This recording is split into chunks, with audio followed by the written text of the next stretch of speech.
The next time you drive through Central Georgia, we've got a radio station we think you'll love. We're Magic 100, playing all of the songs you grew up with. You'll find us at 100.1 FM. That's 100.1. On I-75, you can tune us in from the north at Locust Grove and from the south when you get to Perry. 100.1 FM. Classic soul hits. Magic 100. Hi, this is Rob Redding of Redding News Review Unrestricted, and I'm here to tell you about the book that everybody's talking about, the top book in the country, Smeared, out right now, my life story and how it informs the art that I create. That's right, I'm an artist. I can fuck up a canvas with some great paint and a great message. How I turned my pain into paintings. It's out now. It's the book entitled Smeared, only on Amazon.com.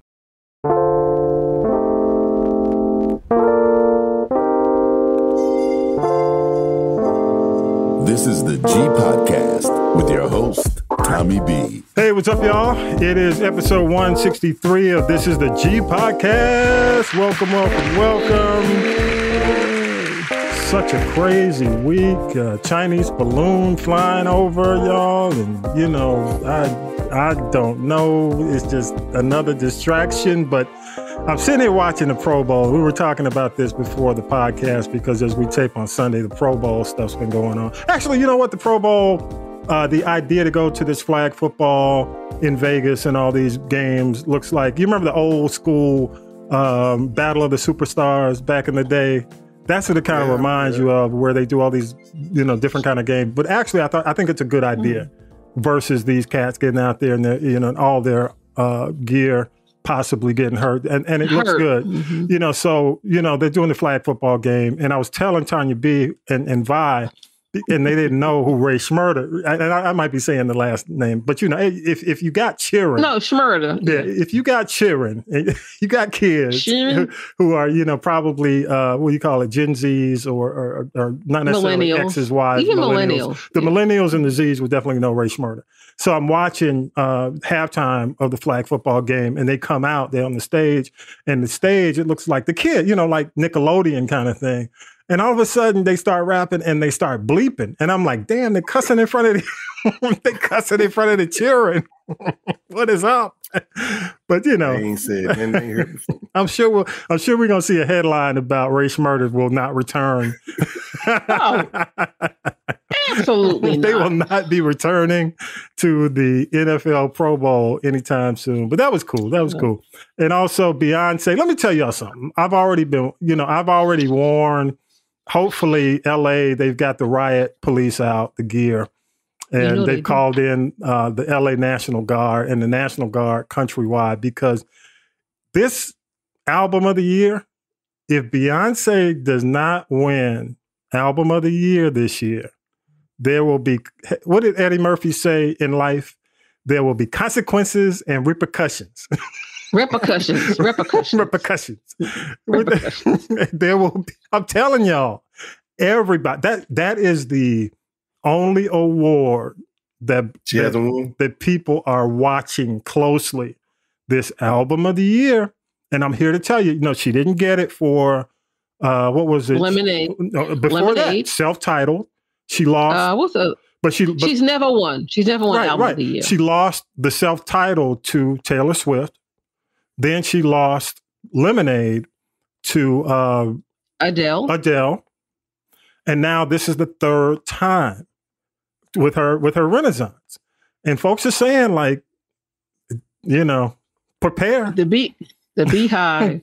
Bring out the National Guard. Dangerous. So I'm just saying, and congratulations. We're gonna get into it a little bit. I gotta say, and Tonya B, as we're taping, you know, some of the awards are coming down. And you know, I'm not gonna spend a whole lot of time with the Grammys. The scammies, yeah, you said it. Viola Davis is now an EGOT. Give it up to her. Yeah. So she joins a very exclusive club. Absolutely. It's a very exclusive club. Yeah. So she has an Emmy for How to Get Away with Murder. She has a Grammy now for her book Find Me. She has an Oscar for Fences, which she won with Denzel. and she has a Tony for Fences as well. So give it up. She is now an EGOT. Congrats to her. That's the woman. So I'm just saying, we're going to talk about that more in the tea. But I'm telling you, let me mention, and we'll get rolling. I'll do the introductions. But album of the year. Here are some of the. And I'm not going to name the names of the albums. I'm just going to go through the groups who are actually up against Beyonce. So you got the ABBA comeback album. Yeah, Dancing Queen back in the 70s. They're nominated for album of the year. Harry Styles is nominated for album of the year. Adele, whose album is this year, she's nominated. The Latino audience is going to be pissed because they feel strongly that Bad Bunny should win this year for album of the year. Mary J. Blige, whose album is okay. No, she's 1-0, and unfortunately, she's going home empty-handed. I'm just going to say. A lot of folks have their money on this next artist, Brandi Carlile, who they feel Brandi Carlile. Go ahead. No, she's already won 2 Grammys already. Well, and I'm just saying, Coldplay is also up for album of the year, Kendrick Lamar and Lizzo. So I'm just telling y'all, and even I'm not a BEYHIVer, I'm not out there like that for Beyonce, but I will say, if she does not win for this album, I got a problem as well, because she should win this year easily. I mean, Tonya, but you got any thoughts? I think this is a year where after the Grammys were called into the carpet for, their lack of diversity and inclusion, then they kind of went a little far left. So I think if this, like you said, things like this situation with the album of the year don't come to be, then they're really going to get the side eye. And as it is right now, a lot of people just lost faith. Musicians just, and people people who were eligible to vote didn't vote because they've lost faith in the Academy. Yeah. I mean, I definitely don't have faith in them anymore. I won't have faith in them if Beyonce does not win album of the year this year. I care about the Grammys only because our audience might be interested in the Grammys. But outside of that, I have no interest in the Grammys. But can I just say something? Real quick, just some crazy things. Again, Viola Davis, I'm very happy for. Mm-hmm. Beyonce's already won for Best Dance Record, Break My Soul. Traditional R&B, whatever that is the song Plastic Off the Sofa. It's just a more adult record for her. Mm-hmm. I was glad to see Robert Glasper win, Steve Lacy win. Now they've got traditional R&B, and progressive R&B, whatever. Steve Lacy, I get it, but I don't get it. But Kendrick Lamar has won, and interestingly enough, I don't get this Money Long chick. She won Best R&B. Maybe I'm missing something, but I don't get it. And then you've got Future won for Best Melodic Rap. I guess that's a nice way of saying mumble mouth rap. So. Yeah. When the IRS comes to take his stuff for him not paying taxes and he's behind in child support, they take your Grammy now because they can sell it. Yeah. So, okay. I'm not. But you know what? Let me ask you something, Tommy B. Okay. There was a time when there was some excitement around award shows in general, but more so the Grammys, because that was like the holy grail of awards, and it actually had some value. I don't think it means what it used to mean. It's like, okay, I got one, but the traction artists used to get off of Grammys back in the day, even up maybe like 10 years ago, doesn't exist anymore. What are your thoughts about it? No, I mean, I'm like, I can take it or leave it, and I'm probably going to leave it. No, I mean, I think, music isn't what it was, 15, 20 years ago. I mean, music right now is so polarized. I mean, you got people, it used to be where everybody could sit in the car and kind of, if you were from a different culture, you might hear a few songs and you understand it and y'all all get along, right? Because you might hear there's a crossing point. But man, I mean, everybody's in a different bubble. You got, some of the hip hop bubbles never cross. You know what I'm saying? There's stuff that we can look at this list on these different categories. You got alt R&B. You got alternative R&B, which I kind of listen to some alternative R&B. Or progressive. And you'll see progressive R&B. You'll see some of these artists who never get mentioned in a traditional R&B circle. Or get played. So I think the difference is when back in the day, man, when we were coming up, we may have heard more pop crossover, more R&B crossover than we do now. And R&B now, candidly, as much as I want R&B to live and grow and thrive, it's in a weird place. It's in a tough place. But you know what else I get? I know, and there's two Latin artists I know about that I like. One is this young lady, Becky G, who's I like her. Then there's Rosalia? Rosalia. Okay, so Rosalia has already won. They haven't given out that category. But now just I don't get this. You have the Grammys, but then there's an entire separate just whole world of the Latin Grammys. They don't have the gospel Grammys. So I'm like, so if Bad Bunny does not win tonight, I'm not going to be upset because he did clean up at the Latin Grammys. And it's like, you can't have it both ways. Come on, people. But, it goes down, it comes down to It comes down to money. Yeah, it comes down to money, but it also comes down to cocooning. People are in their own cocoon and they ain't got to leave. It's like, keep in mind, you can have your Apple Music subscription, you can have your Amazon Music, whatever, or your Tidal or your Spotify, and you can live in your own playlist with and your friends and your fans who are into that playlist and never ever cross with anybody else. So that's the way it exists. So there we go. That's very, very true. Yeah. So so it's a different world. It's a playlist world. It's not. And quit eating, Vi. I see you with that spoon coming up. Stop. Oh, can we start the show? No, that's why he was coughing. That's why he was coughing earlier. Damn! I need something for the throat. What are you not sharing? Well, can you push the mute button? Right, I gotta drink something. For the throat. Okay. I'll see what I gotta put up. This is the G podcast. That's all. Let me say. Y'all just don't know. This is the G podcast. Each week we do news, politics, pop culture, piping hot tea from the one and only. Y'all give it up for Tonya B in the building. Y'all see what I gotta put up with. Y'all just see. Yeah, we did together. Well, Stephen A. say it's fluid. It's fluid. And he putting us. I ain't got to say. Host of the Byrdwire, Fridays and Saturday nights, 8 p.m. and 10 p.m. Saturdays at noon. Again, if you missed the Byrdwire this week, which you should not have missed, one of my favorite artists, definitely one of my favorite groups from Chic, Nile Rodgers, one of the best producers ever. I'm going to let Tonya B tell the world why he is who he's being identified and actually being given an award by in a few minutes. But one thing I did want to say was in this week's 1619, Nicole Hannah-Jones had him in the music episode, which he talks about music and how his music, which really he was one of the early founders of disco. And he talks about how racism killed disco when you had Steve Dahl, the DJ in Chicago, who did the disco, on the White Sox game. Because he lost his job. Yeah. So that was what it was about. So he went into that, but he also went into how his career was rejuvenated when he started doing remixes and started producing for people like David Bowie and Madonna. So it was a really good episode. It also talks about gospel, and it's, I'm really impressed, and we'll go into the other parts of 1619. But if you haven't seen it, what they're doing basically is releasing 2 episodes a week. 1 and 2 came out last week. This week they released Music and Capitalism. So it was a really good episode. Nile Rodgers did an excellent, and also Otis from the Temptations.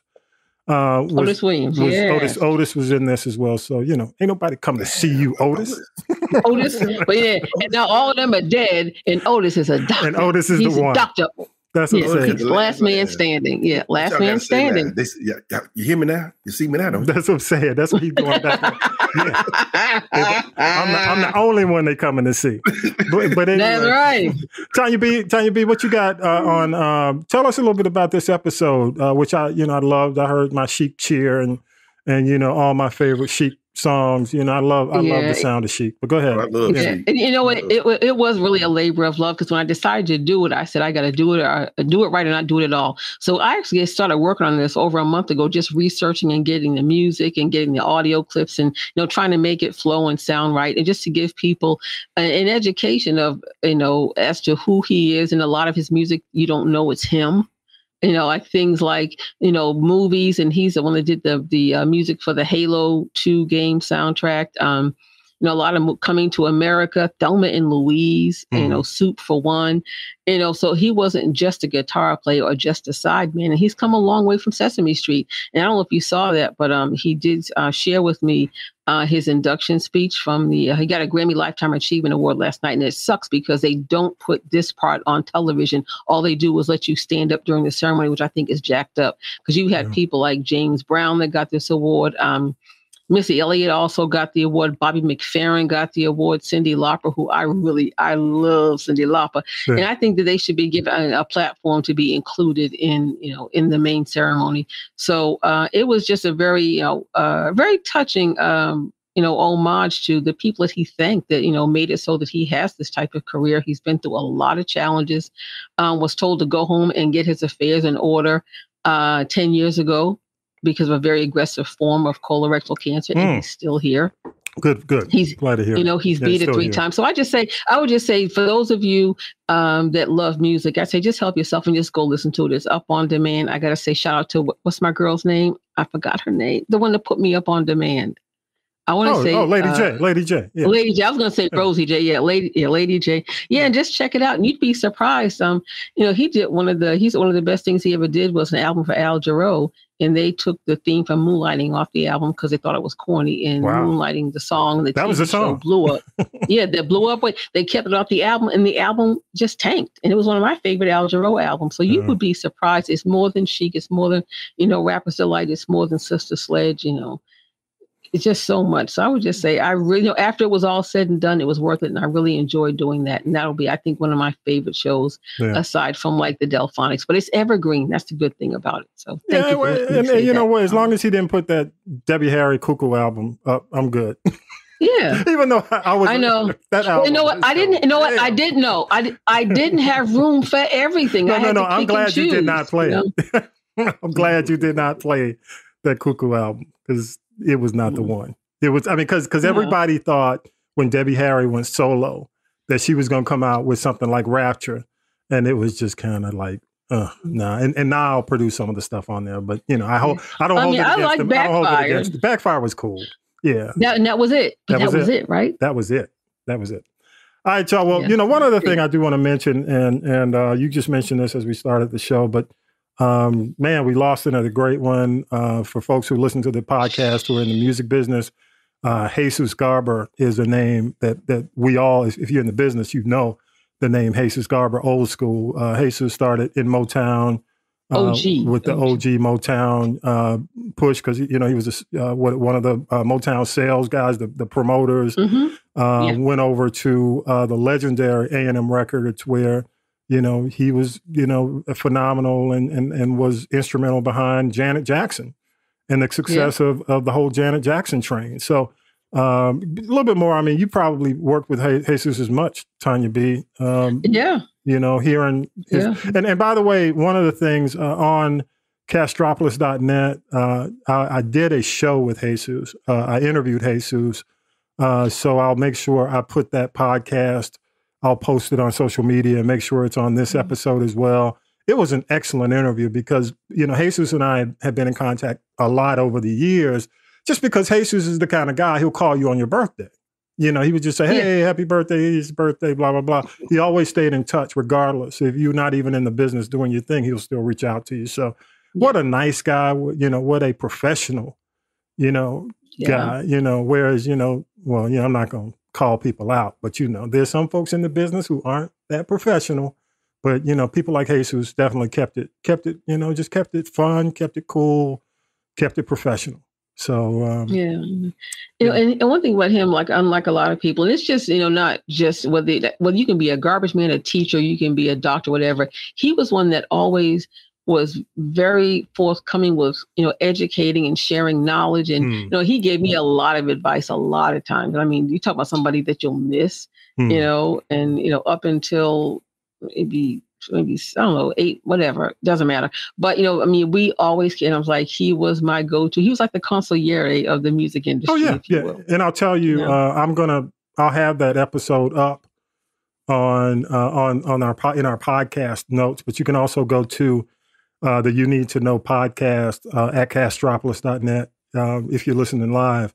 But I'll definitely have the episode posted in our notes. And it was one of my favorite episodes because he really shares a lot. He goes back into the beginnings of Motown and talks about, his how he navigated as a promotions person in the early days of Motown into the Janet Jackson era and moving forward into, the modern era of music. So, a loss, but definitely a life well lived, I'd say. And you know what? One thing I can say, when, these artists do these documentaries, like Janet did hers in January. Yeah. She loves Jesus Garber. He's actually in that documentary because they pick and choose who gets to be in there, who they want, who they don't want, and he's in that. So that's just a testament to the kind of. Wasn't he in the Clarence Avant? He was in the Clarence Avant. Yes, he was very close to Clarence Avant as well. Yeah. Oh, absolutely. Yeah. Good stuff. All right, y'all. Appreciate you, Tonya B. We'll come up. T's coming up real soon. Also, y'all give it up. The pride of Mary Persons High School, the one and only Columbus, Georgia. Spoon in his mouth. Chilling, eating whatever he's eating on the podcast. Y'all give it up for Vi in the building. Acting like Ray Schmurda. Vi, you know what, man? Vi doesn't talk enough about Forsyth, Georgia, and the people who come out of Forsyth. I got to shout out Malik Herring, number 94. Ooh. Malik, who's going to be in the Super Bowl as part of the Kansas City Chiefs. He's from Forsyth, Georgia. And I got to give it up for Malik Herring. Yes, he is. You know about Malik? Vi? Oh yeah, I know about Malik. When I saw him play high school, his uncle was one of my best friends in high school. Yeah. So that's what I'm talking about. Vi put Mary Persons High School on the map first. Who is Mary Persons? But anyway, okay. Hey, let me tell y'all something. Mary Persons. But shout out to Malik and good luck to him. Honestly, my money's on the Chiefs. This is the Brother Bowl. First time you got two black QBs squaring and all. Wait. No, I'm sorry. The Soul Bowl is what we call it. Go ahead. Okay, it's interesting how all of a sudden everybody's like, "Oh, Patrick Mahomes black, and he's black, he's black and he's black, y'all." I'm like, I don't know that. Hey, let me tell you something. Did you see the interview? That's what I'm saying. What did you say? I'm going to send you the interview. There will be no doubt in your mind. That's what I'm saying. Say it again. Well, when you look at his wife, it's a different story. That's all I got to say. Let me say this, Tonya B. All you got to do is hear I'm going to send you the interview, Patrick Mahomes, the senior, okay? And you will understand why Patrick is a brother. He is that old school brother. Old school brother. The old school brother that married a white girl. Well, let's keep it moving. Yeah, but he played baseball. He was a Major League Baseball player. So, but it's interesting when you hear him, especially this last interview when they won, when the Chiefs won. That was funny. It was old school brother. But the Brother Bowl, Soul Bowl is coming. We're not, as a matter of fact, we're not doing a show that week. We're going to be off. I'll have a fill for that week. But just a couple of things while I got you, and then we'll do news with Syracuse Mike. But just a couple of interesting things. If you look at the combination of Mahomes and Hurts, they are only 6 years older than Brady. When you combine their ages at 51, Brady is 45. So their combined ages, it's going to be the youngest two QBs in the history of the Super Bowl, I think. And Brady, of course, retired as we speak this week. It's confirmed that he's taken a 10-year deal with Fox Sports for $375 million. And honestly, I think the $375 million might be more than any annual salary he's had from the NFL. I mean, he's going to be making $37.5 million a year. But Giselle still got more money. So take half of that and give it to Giselle. Giselle, right? So there you go. So Giselle and the kids will be eating. Divorced now. Hey. We're divorced. You don't get half that. Oh, okay. No. Let me tell you something. And I learned this from Don Richardson, Tom Joyner's ex-wife. If this was in negotiation during the time of their divorce, she can come back to get half. Half. Recognize. Yes, she can. Giselle make more money to leave that man money alone. I'm saying she got more money. He mad she have that Tootsie rolling with the yoga instructor and he trying to get a date. Oh, no. I'm just saying half. Okay. Leave my money alone. So there we go. I got my money on Kansas City. What about you, Vi? Kansas City all day. Yeah. What you got? I mean, I don't even have to ask Tonya B. She Philly bound. Hey, you know what? I want to go for Hurt. I like Hurts as a player. Okay. And I hope he does well. But the way they dragged Mahomes this year versus Burrow, you know, I think I would like to see Mahomes win this year just because so many people put Burrow over him. You know, and I thought that was unfair. If it wasn't Burr, it was Allen. Allen and Burr. So I'm like, dude, y'all are counting this man out. So I'm really glad. I hope he does win only because they wrote him off. And that's let me say this. Yeah. I want to say shout out to Jalen Hurts because he now has one of the first female Black agents, and he's a Black female quarterback. So he kept it. Yeah. He's a Black female quarterback. What? No, the first Black female sports agent to rep a Black quarterback. So I got to give him some dap on that. And he's also got the love of Anita Baker. So yes. Oh yeah, you know she's going to be there front and center, right? Because she's going to be there. All because he said when he winds down. He said this over a year ago. He said when I wind down, when I chill out, I listen to Anita Baker. And after the game. And after the game, when he was talking to Pam Oliver, he said the same thing. So, yeah. Well, you saw she was in Philly last Sunday. And like I said, I do believe she will be his guest front and center. I know what's interesting is after the game's over, her tour stops in Philly, and I'm sure he will be there. Yep, absolutely. As long as she's in Atlanta February 14th, she's all right with me. Yeah. There you go, Vi. All right, y'all. So let's go ahead and do news with Syracuse Mike, and we'll come back on the other end and talk about the foolishness. Here we go. News team, assemble! It's time for the Week in News with Syracuse Mike. In sports, the Super Bowl is set. It will be the Kansas City Chiefs against the Philadelphia Eagles. 2 more Memphis police officers have been relieved of duty following the death of Tyree Nichols. The Memphis PD did not explain the circumstances behind the decision.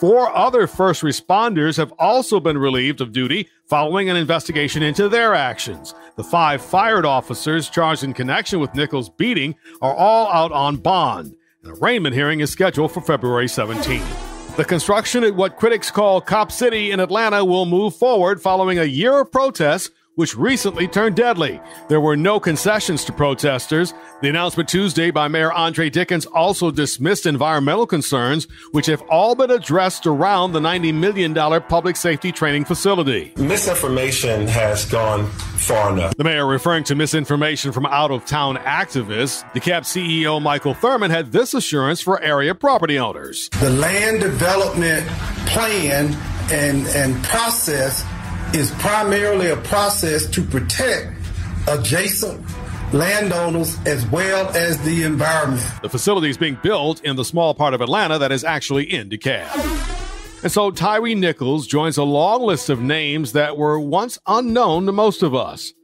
A national symbol, but just a son, a father, a brother, a friend to those who really knew him. At the Wednesday service for Nichols in Memphis, Vice President Kamala Harris was there and spoke as a mother. Mothers around the world, when their babies are born, pray to God that that body and that life will be safe. Reverend Al Sharpton delivered the eulogy and had strong words for Memphis police. You didn't get on the police department by yourself. The police chief didn't get there by herself.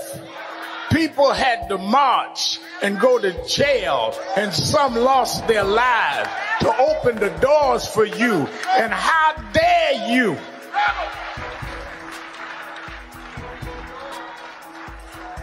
act like that sacrifice was not for nothing. Toward the end of the service for Tyree Nichols, family members spoke and reminded us of their loss and pain. His brother. I love you, and just save a spot for me, bro. It came as no surprise. The Fed raised the key interest rate by just 0.25%, less than the half-point hike in December. Fed Chair Jerome Powell admitted that inflation in the U.S. is slowing, and he said, "My colleagues and I understand the hardship that high inflation is causing, and we are strongly committed to bringing inflation back down to our 2% goal." Powell did not rule out more hikes as they monitor the economy. He urged Congress to raise the debt ceiling to keep economic recovery on track. Congresswoman Ilhan Omar has been removed from the powerful Foreign Affairs Committee as expected. Republicans who now control House committees said the decision was over comments she made in the past about Israel. Omar apologized some time ago and had this reaction Thursday. "If I am not on this committee for one term, my voice will get louder and stronger, and my leadership will be celebrated around the world as it has been." It's the size of 3 buses, a suspected Chinese spy balloon that the U.S. is monitoring this week. There was even a ground stop Wednesday at the Billings, Montana airport because of the balloon. The unemployment rate is at its lowest level since 1969, as employers added 517,000 jobs in January. That's a much bigger number than expected. Despite layoffs in the tech sector and efforts by the Fed to slow inflation, the fact remains that there is a lingering labor shortage. Economists had expected just 185,000 jobs would be added last month. Unemployment dropped from 3.5 to 3.4%. President Biden met with the Congressional Black Caucus Thursday to figure out a path for police reform. The biggest disagreement on legislation between Republicans and Democrats is qualified immunity, which shields police officers from civil lawsuits. Yeah, I want to get to that issue with the CBC and talk about where we should be with police reform, especially after the Tyree Nichols situation, murder. We'll talk about that. But I first, and Mike wasn't able to get to this initially, but I got to say, rest in power to Bunny Jackson Ransom, former Atlanta First Lady, married to Maynard. She was also married to Ray Ransom. Of course, you know, if you're on the music scene, the Atlanta music scene, you know the name Ray Ransom from Brick. And she was a businesswoman, PR exec on First Class PR agency. Just condolences to her friends, her family. Man, she was a high-powered lady. Had a chance to work with her and her PR firm, man. And she was a joy to work with. I mean, she was off the chain, high-spirited, but just a good person. Gone. I think she's 82 is what I saw in the report. But Bunny Jackson Ransom, man, again, the first lady, former first lady, city of Atlanta, you ever had a chance to meet Bunny Ransom? I have not, but just what I heard about her and what I saw on the news. And, I'm glad that in the Maynard Jackson documentary that was on PBS and then went on to streaming, that she was not left out. Yeah. So, she made a mark on Atlanta from what I can see back from the 70s up until now. And just to even see the picture that they showed of her on the news, you could tell she was very she was vital. She seemed like she did not sit still. She was a mover and a shaker. Yeah. Absolutely. Well, when you grow up, I grew up in the city, okay? And I had the opportunity to work in the city when I started my career. And working in media, man, it's just amazing. The beautiful thing about Atlanta is, or was, and I think it still is, you have so many Blacks who work in the PR industry, who are the movers and shakers behind a lot of things that go on. When you look at, especially when I grew up in Atlanta, we had a Black mayor. So there are a lot of people who don't grow up in cities where you see, you look at your mayor and your mayor is Black. And then your next mayor is Black. And all your mayors are black. Yeah. Go ahead. In city government, period. You see people look like, and again, like for those little girls that want to be in marketing and PR, they had a Bunny Jackson Ransom. Yeah. You don't have people like her everywhere. Even today, that have that type of, as they call it back in the day, they had that kind of juice. Yeah. And for me, it was not the exception because growing up in Atlanta, and a lot of folks who are Atlanta natives can understand where I'm coming from, or even if you grew up in a Black city, that you understand when you see the infrastructure and you see so many people who are working behind the scenes, as well as the people out front who look like you, even from a school standpoint. I'm, part of the Atlanta public school systems. and I'm an old school name, Alonzo Krim, in Krim Middle School. But I was in school when Dr. Krim was the first Black superintendent. So it's just amazing what it does when you look back on the city and make you appreciate a lot of these names. A lot of the folks, unfortunately, who are passing away, and that's just, due to, the fact that time moves on. But again, Bunny Jackson Ransom, rest in power. I know they'll be announcing her funeral, the upcoming homegoing services and all that. But I just wanted to make sure we got that in the show. Also, I'm working with a journalist, an Atlanta journalist. He's worked with some of the TV stations. Hopefully I'll have him on before the end of the month because I want to talk about what's going on with the YSL case. He's been actually sitting in on the case and paying attention to what's going on. He's also in touch, this week. I don't know. I sent you all the article about Microsoft. Microsoft has decided to pause. I'm a Grove Park, GP, Grove Park, West Side, Bankhead, the Kmart on Bankhead Highway back in the day. And, I grew up over in that area. So when Microsoft announced that they were going to build that campus, this huge campus, my home is still, my childhood home is still over there, right? And the value of the home was at one point, I think it was just a rental property for somebody about maybe $40,000, $50,000. When they built that, when they announced it, that they broke ground, it went from $50,000, $60,000 over $350,000 for that home. I look back and I'm like, damn, it was a hut. Oh, yeah. But it's 300. And I'm wondering now what's going to happen because, Microsoft, the tech companies this year have laid off over 200,000 people. Yeah. And it's not over.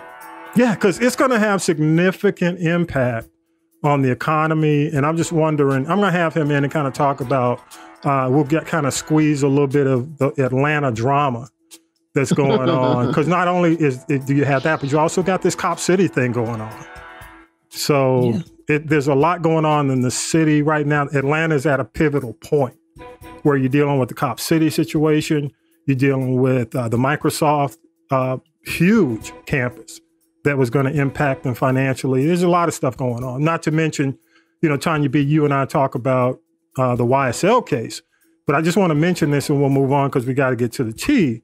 But if you recall, old school, when cases like this happen, depending on how the case goes, if it goes against Young Thug, it's going to impact the community, the rap community. The culture. And a lot of the stuff that had been done that may have generated revenue for these folks can't be done anymore. They're going to start going other places and things might change up. So, we got to talk about that in the upcoming weeks. But the crazy thing about it is they have not chosen a juror yet. They've been going through the jury since, January 4th. And they've not picked a juror. That's crazy. Crazy. All right, y'all, just a couple of more things and then we'll get to the tea. CBC delivering voting rights and police reform. Is there a chance? Nope.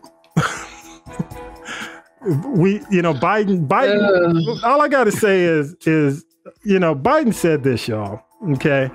I'm going to go ahead and play this. Biden said this. And especially those moments when this campaign was at its lowest ebb, the African-American community stood up again for me. Yes, they did. We did. And I'll have yours. So what, you know what I'm saying? Yeah. So we got you in, Joe. Don't die. So one more time, I'm just want to remind y'all. And especially those moments when this campaign was at its lowest ebb, the African-American community stood up again for me. He better stand up for the community. And I'll have yours. So that's all I'm saying. I'm just saying, that's all I'm saying. But anyway, y'all, let's go ahead. We'll take a quick break and we'll come back with the tea. We'll come back right after this. Here we go. The Harold Michael Harvey Book Collection is a collection of books about civil rights in America, told through the eyes of people who envisioned it and fought for it in the days when hope unborn had died. And now is the time to step up your reading game with books that goes inside the issues. As the Negro National Anthem puts it, that with a steady beat has brought our weary feet to the place from which our fathers sighed. The Harold Michael Harvey Book Collection will prepare you for a meaningful discussion of Black history with an eye towards a Black future. The collection includes Justice in the Round, Freaknik Lawyer, The Duke of 18th and Vine, and My C.T. Vivian Story. Books are available at HaroldMichaelHarvey.com. Especially for those moments when this campaign was at its lowest ebb, the African-American community stood up again for me. You've always had my back, and I'll have yours. I'm just saying. Now then, children, it's time for tea.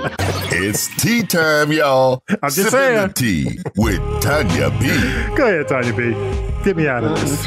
Okay, I'll get you out of it. I did watch Black in Vegas. It was interesting to see, just who was in there and, just the history of Black folks in Vegas. You could perform there, but you couldn't stay there. You couldn't walk in the front door. You had to leave between shows. And it was interesting that they did focus mostly on Usher and how he's kind of revitalizing a lot of the Black entertainers with repeat residencies. He's there, Earth, Wind & Fire is there, Silk Sonic is there, John Legend, but they didn't talk to any of them. They did pay homage and include, I call him the godfather of comedy, and especially in Vegas, George Wallace and Lunel. And then they had Neyo there. And speaking of Neyo, I just say he is so sick, he's got to pay his ex-wife, Crystal, dig deep in those pockets. He might have to go back to Vegas and work more shows so that he can pay her. Now, he was the one that was out there Tootsie Rolling in Raw Dog, and so now he's about to become the father of 7. He's got 3 different baby mamas. He's got to pay his ex-wife a lump sum of $1.6 million. He's got to give her $20,000 to move. He's got to get her somewhere to live, because if you recall, when they were breaking up, he tried to put her and the kids out of the house, and I thought that was the most dumb donkey thing he could have ever done. He's got to give her $150,000 to get a new vehicle. He's keeping the 2022 Bentley, go figure. And he's also got to, and he should pay for any education related costs for their 3 children. He's got to give her $12,000 a month in child support, pay her $180,000 over 3 years in alimony. And I just hope he's got to do something, because he's got all these babies and these women he's taking care of. And, Neyo was the man for a minute, but he really ain't that guy right now. So I just hope he learns, a lesson. And, the people that suffer the most in situations like this are not the adults, but the children. So I hope he will be a good example to his sons, okay? And I'm just saying. I want to talk about some stars who have gone back to school. I think this is something that is definitely worthy of being recognized. Now, you may recall Dawn Lewis. She played Jaleesa Vincent on A Different World for the entire run of this series. And you haven't really seen much of her like you've seen a lot of the other cast members come back and do acting gigs and having reunions. And the reason why is because at 61 years young, Miss Dawn Lewis just got her PhD, so now she is Dr. Dawn Lewis, and I got to give her 5 on it for that. Also, there's a rapper. I don't know what T Grizzly sings, but I love the fact he's not caught up in the hype of hip hop. He's got 3 jobs. He drives Uber. He's a server at a top restaurant in Dallas, Texas, and he just got a certification to be a certified nursing assistant. And I say, with all the crap going on at all these hip hop concerts, he may need to use those skills to help render some aid to somebody. Yes. Yeah. So really, I'm glad, So actually being a rapper is like his side hustle and his tertiary hobby, if you will. And also want to say 5 on it to Fantasia. She's gone back to school. She got her GED. And she, I'm sure it was quite a bit to admit that during the time right after she won American Idol, she was a functional illiterate. And now Fanny's going to college. So I think that definitely deserves some recognition. Yes. Go ahead, Fantasia. Okay. All right. Come on, Fanny. I want to tell you about my Boston Beantown homie, Ralph Tresvant of New Edition. He's returning to radio. He was on the radio before on a digital radio station out of his hometown in Boston. And I believe he's replacing the still recuperating Al B. Shore. And he's got a show that's being syndicated Valentine's week called Love and R&B with Ralph Tresvant. But the one thing I like about what he's doing is that he said he wants to build the show's legacy, playing those classic slow jams and love songs by artists that are keeping traditional R&B music alive. So I got to give him 5 on it for that. And the show debuts in Dallas, DC, Baltimore, Cincinnati, and Richmond, and there'll be other cities added, but he will not. Don't get it twisted. He is not leaving New Edition, and he is not giving up that bag, because they are actually supposed to be headed to Vegas for a residency as well. So you can do both. Welcome. You can do both. Yeah. Mm-hmm. Good stuff. Yeah. Okay, I like that. And lastly, I want to tell you about Jennifer Hudson. I heard she tore it up last night at Clive Davis's pre-Grammy party. In homage to Whitney Houston, she tore the roof off of the church door with her rendition of "I Will Always Love You." People counted her out with her talk show. It's been renewed. She won a Tony for a play that she was a producer of. So she's trying to get her EGOT too. And also, she and Common are finally officially a couple. Now, Common can get a woman, but he can't keep him. And I still say he can't keep a woman, and I still say he ain't been right since he got turned, T-U-R-N-T, turned out by Erykah Badu. That's okay. But Jennifer Hudson and Common have completed a movie where they hooked up called Breathe. It was filmed in Philadelphia. I don't know when spaghetti. Okay, no. Don't drink the water. You know what? Stay away from the milk. You should just leave it alone. Stay away. Okay. Stay away. I'm going to leave it at that. Go ahead. Look into the light, Carol Ann. But I will say this, and maybe I guess the movie will come out after things kind of die down. Don't know when, if it's going to go straight to streaming, if it's going to be in the movies, or what the deal's going to be. But the movie's called Breathe. It is done. And I also want to lastly say 5 on it once again to J Hud, because she's making a little bit of history. She'll be on the cover of the March issue of Vogue magazine, and she's the first woman of color to do that since 2007, when they had Beyonce on the cover. Good stuff. Good stuff. Oh, so man. I just say, if you ever counted her out, you just can't count, because J Hud's still getting it in now. Don't get it twisted. I'm glad she's doing well. I mean, you know what? And as a matter of fact, I mean, what is it? American Idol comes back February 19th. I think that show's done. Honestly, all those base model shows. I think people are kind of sick of it, but for what it did for the people who were able to make it beyond American Idol, it was a good platform. I just don't see it as that kind of platform anymore. But it is. No, it doesn't create. It doesn't. Most of them, American Idol is the exception. With back in the early days, but if you look at what Who Got Talent and The Masked Singer and the Who Shot John, all those little base model talent shows, even The Voice, they don't produce stars. No. And the people that win those shows do not go on to become legends. No, not like it did early on. You're absolutely right. It's interesting, and I watch. I'm a Pluto. I watch Pluto. I'm a fan of Pluto. I love Pluto. Oh my God, I watch it every day. Yeah, so Pluto, I watch because I didn't grow up with Ed Sullivan, the Ed Sullivan Show. But I go back because Ed Sullivan has, they got this the rock and roll. The decades of Ed Sullivan on Pluto.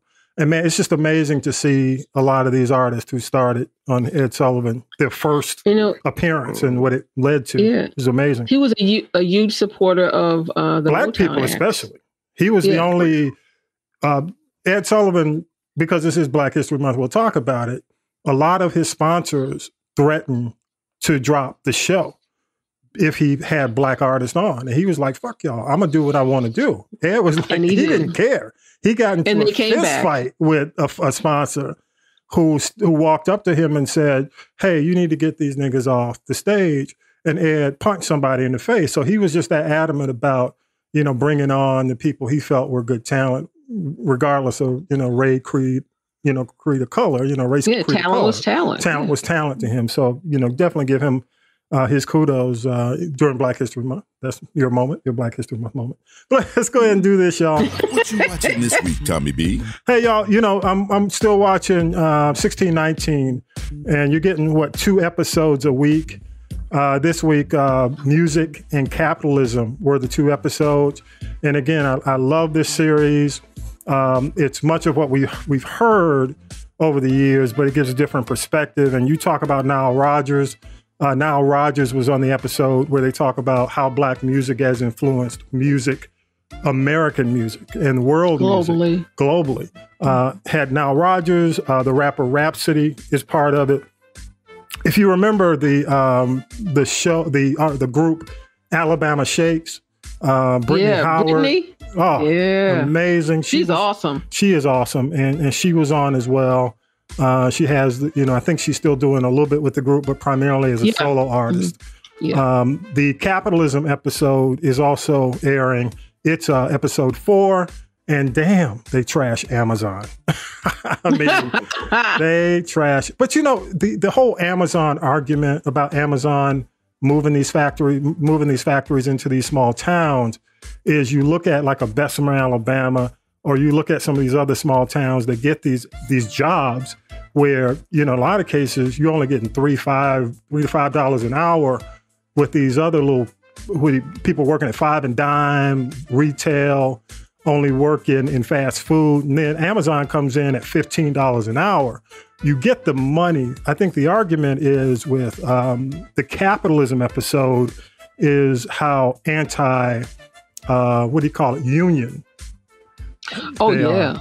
Like just, Starbucks. Just like Walmart, Starbucks, a lot of these companies. Yeah. So it talks about how anti-union and how a union helps versus, how, in a lot of cases they spell out with these companies how unions take away from the ability to make money. It's an interesting episode. So check it out. You basically make up your own mind. Some of y'all are living it, and dealing with it. And it's just an interesting argument.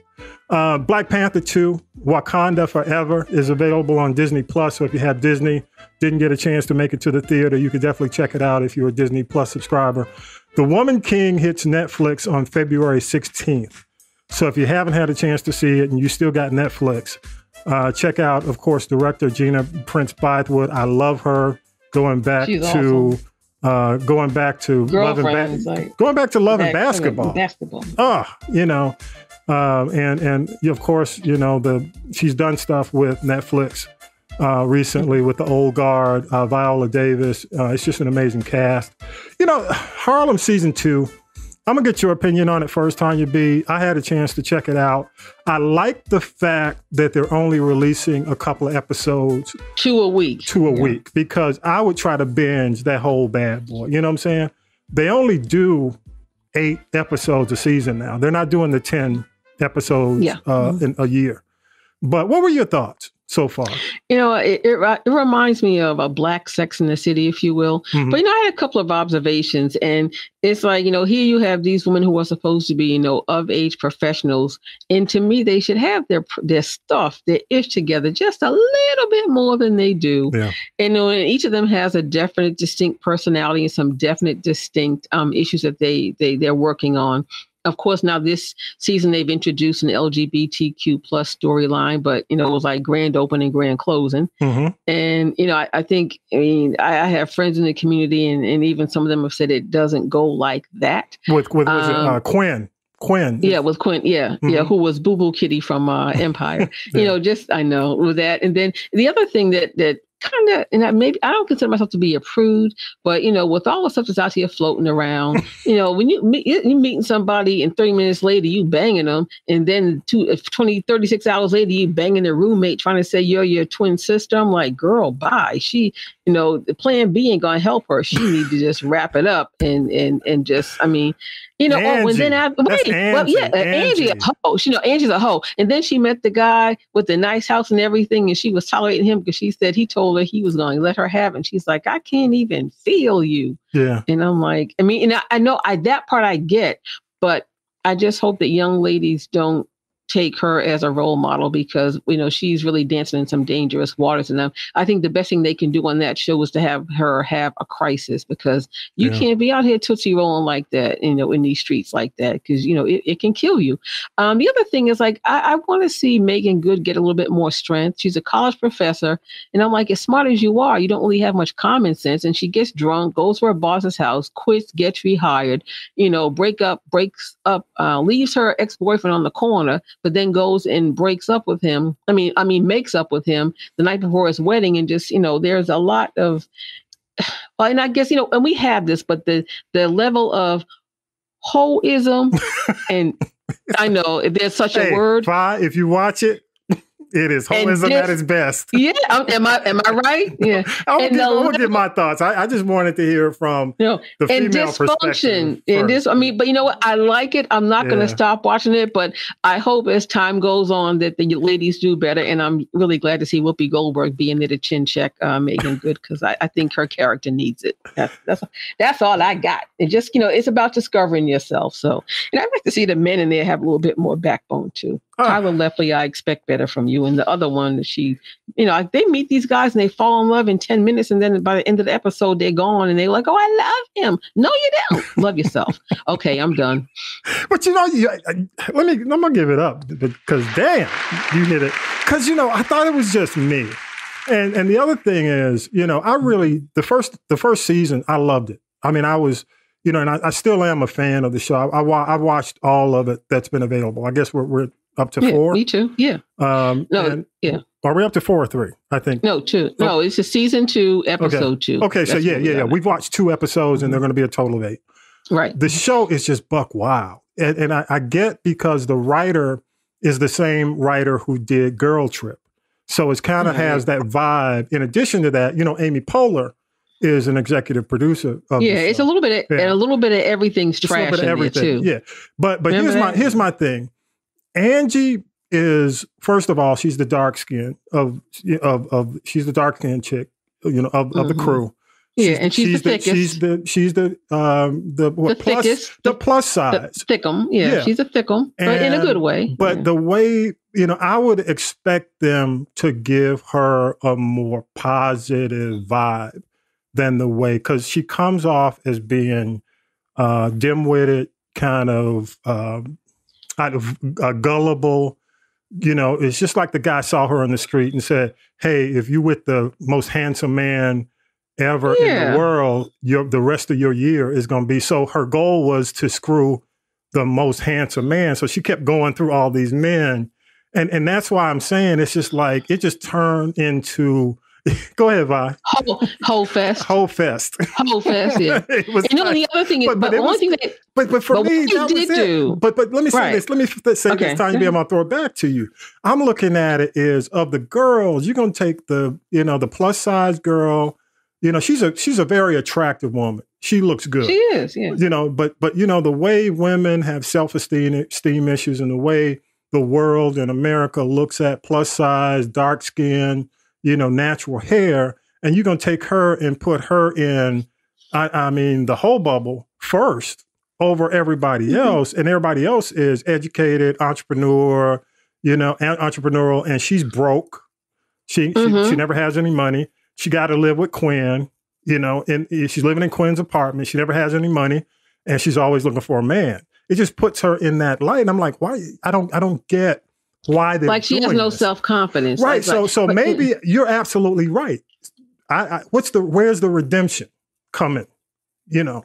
Well, you know what else I see about that? Like you talked about her, being, I guess, anti-stereotype of what is attractive and pretty and acceptable. Yeah. But then you have Grace Byers, I think her name is, she is all like checks the boxes of people who are superficial, light skin, pretty, long hair, light eyes, but she is the most, it's interesting that Angie lives with her because Quinn's character is the most insecure of all of them. Yeah, she is. Yeah. So you got Quinn, you got Ty, who's lesbian.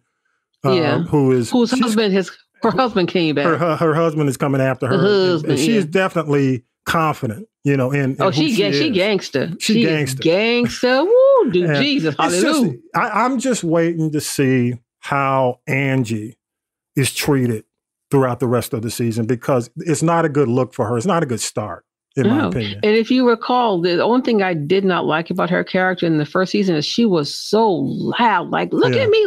Yeah. Now, they did tone that part down, but I'd like to see Angie get it together and be self-sufficient. I'd like to see Angie either start she could be a madam, or she needs a business, or she needs a job. And I think that would kind of bring it full circle for me, because you can't go through life living like she's living. And you know what? It is kind of like Sex and the City, because you got the 4 ladies, and Angie comes off as the Samantha of the bunch. Yeah, the hoe. The hoe. But Samantha was a hoe with a job. Yeah, it's whole squared, whole quad, whole 4, whole times 4. Hoe times 4. So 4 times 4. Come on. 4 times 4. Right. But I still like the show. I still like the show. I'm just hoping that there's a redemption story where, it's just like it ain't going well right now. But Vi, what were you gonna say? Goodbye. She needs a redemption. We need a benediction for redemption today. But go ahead. What were you gonna say, Vi? What were you saying? Y'all ready? No. I got a couple more things and then we'll close. What I was saying was you were about to say something about the show. Go ahead. Hey, Vi, keep the benediction and this comment separated. As okay. People, we have to be the best in whatever we do. That means being a hoe. We got to show you to be the best. Okay, well, she's a broke. Well, she's a broke hoe. So she's not that good. She's a broke hoe. Broke. Come on now. I didn't say she was I didn't say she had money. I just said she was good. Kind of blowing in the wind. She's not good at it because if she was a good hoe, she'd have some money in her own apartment and get off that lady couch. That's what I'm saying. Okay, just a couple of things and then we'll wrap. Congrats to Missy Elliott for becoming the first female hip hop artist nominated for the Rock and Roll Hall of Fame. Got to say, shout out to Kerry Washington. She has a new memoir coming out. Did she do a transformation? Missy was very sick and lost a lot of weight. She lost half her weight, like Anthony Anderson, but Missy is not a bobblehead. Yeah. Okay, go ahead. I'm sorry, Tommy. Yeah, she did. Kerry Washington has a new memoir coming out. It's called, in the fall, it's called Thicker Than Water. So look out for that. Yeah. Will Smith and Martin Lawrence have confirmed that Bad Boys 4 is definitely coming. So they've said it's coming. So don't y'all be worried. Again, Viola Davis is an EGOT. Congrats to her. And I think I told y'all that Kindred, the show on FX, has been canceled. But it is definitely gone. And Showtime has decided that they are not going to renew one of my favorites last year was Let the Right One In. There's a possibility it might get picked up by a third party, but we'll see. And, again, the Grammys are on tonight. No. But Showtime, Showtime and Paramount Plus have merged, so there's going to be a lot more house cleaning of jobs, unfortunately, and with the show. Yeah, absolutely, I agree.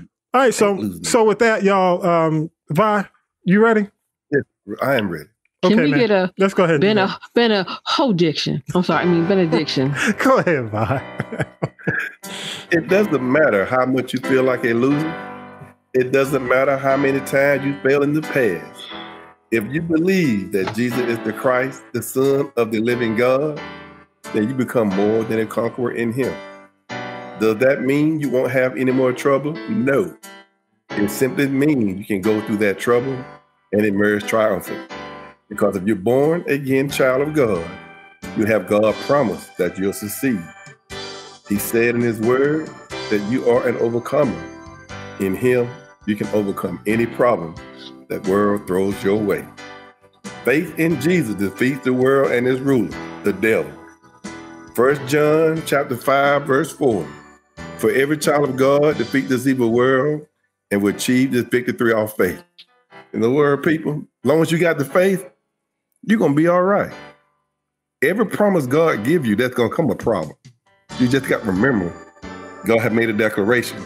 I conquer all. So that's no problem you can't handle. Just keep the faith. Amen. Amen. Amen, Vi. And hallelujah. Is that good? Hey, is that good enough for you? All I got to say is BEYHIVE, do not riot tonight. Should be, I'd say not win. No, but wait. Remain calm.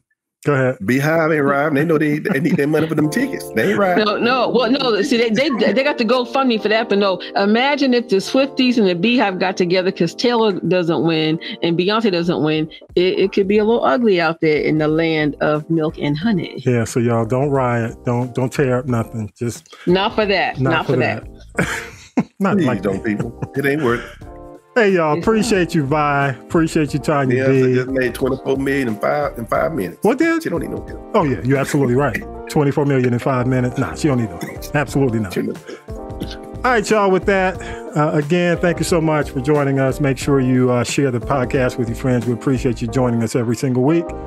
And with that, episode 163 is in the can, and we are out of here. Peace and power to the people. Peace. Definitely. Right to power. Whatever you do. Hip hop is 50 years old. Holla. Yeah. You've been listening to the G Podcast with your host, Tommy B. The G Podcast is a production of the Castropolis Podcast Network. Thanks for listening.